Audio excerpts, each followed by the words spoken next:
Hi Sridhar, welcome to Mumbai Masala. Kashish Film Festival completes 8 years. This is your 8th season. So what are the new different options and the strategies you have in place for this festival? The very fact that Kashish actually can do the 8th year by itself is a crazy feat, because every year we are wondering whether we actually can do the next edition, because considering the legal and the social situation in the country, it's always a big challenge to do an LGBT film festival or any LGBT initiative of this scale. Kashish has grown in strength and stature from being a very small little film festival which is just meant for the LGBT community to a annual cultural event of Mumbai.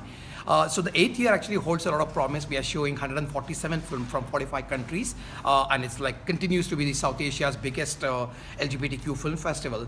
For the fact that we program such a diverse range of films from so many different countries, but not just that. I think the number of people who attend the festival, we get around 2,000 people who attend the festival, individuals, but they pretty much watch films right from 9:30 in the morning to 12 o'clock in the night. So if I were to sell tickets, actually we would have sold around 10,000 tickets. So unfortunately in India you cannot sell tickets. It's a pre-registered event.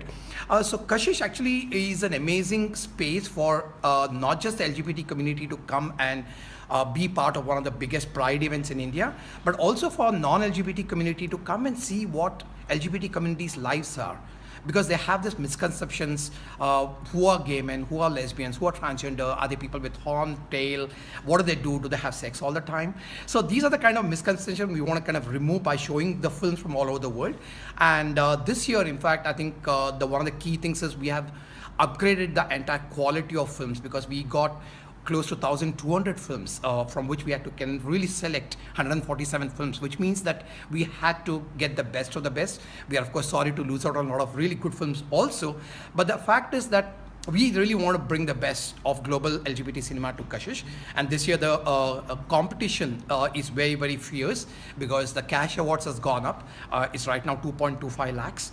So 51 films are competing for this cash award. And it's not just about the money, but it's about the prestige of winning an award at Kashish.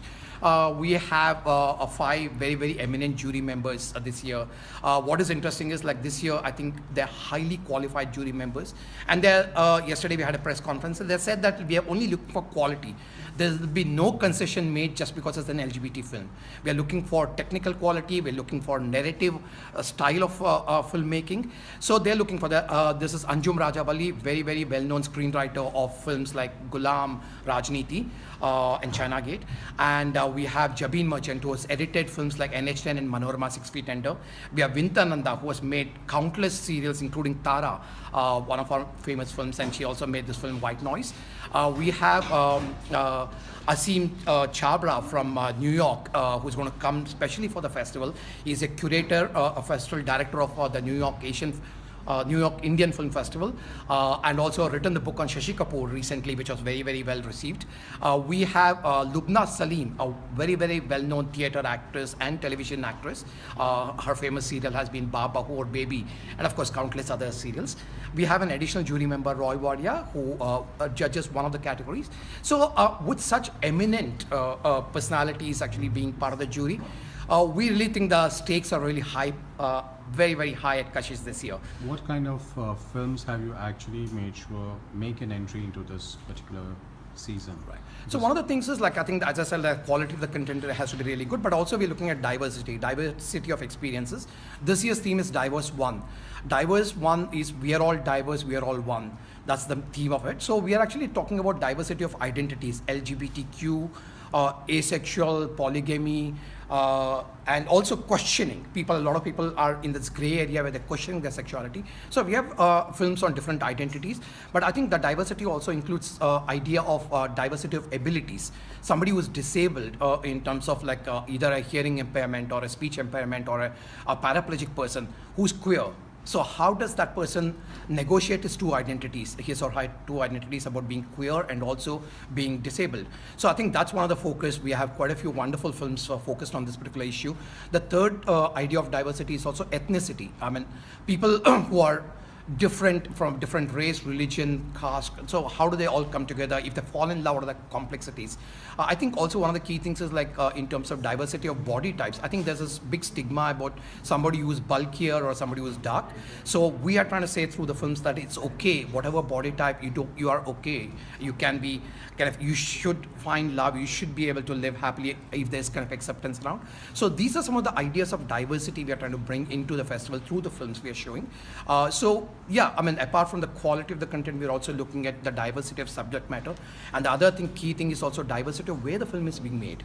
I mean, we have films from Kosovo, Aruba, Trinidad and Tobago, Armenia, Iran. Now, we do understand that filmmaking in this particular countries, with the challenges given, are different, are difficult sometimes. So we do accept that, and of course, even then the quality is important, but I think the content matter, what they're trying to say, I think that really reflects some of the struggles India is going through or has gone through, or hopefully not go through. I mean, especially the religious angle. We are glad that in India, it's an extremely tolerant country. There's no direct impact of religion on the homosexual issues or LGBT issues. So in that sense, I think we are looking at this whole big spectrum, and we're also looking at like the ideas of different kinds of films. We have a thriller, we have a drama, we have a comedy, we have a popular entertainer, but we also have films which are very, very layered and nuanced and kind of take the audience into a depth of a certain story. So I think this is the whole experience. We want to bring this big screen experience of LGBT cinema to Mumbai. So I think it's not just a LGBT festival, it's a kind of Mumbai film festival in every sense of the word. Thank you so much, and wish you all the luck for your next season. Thank you.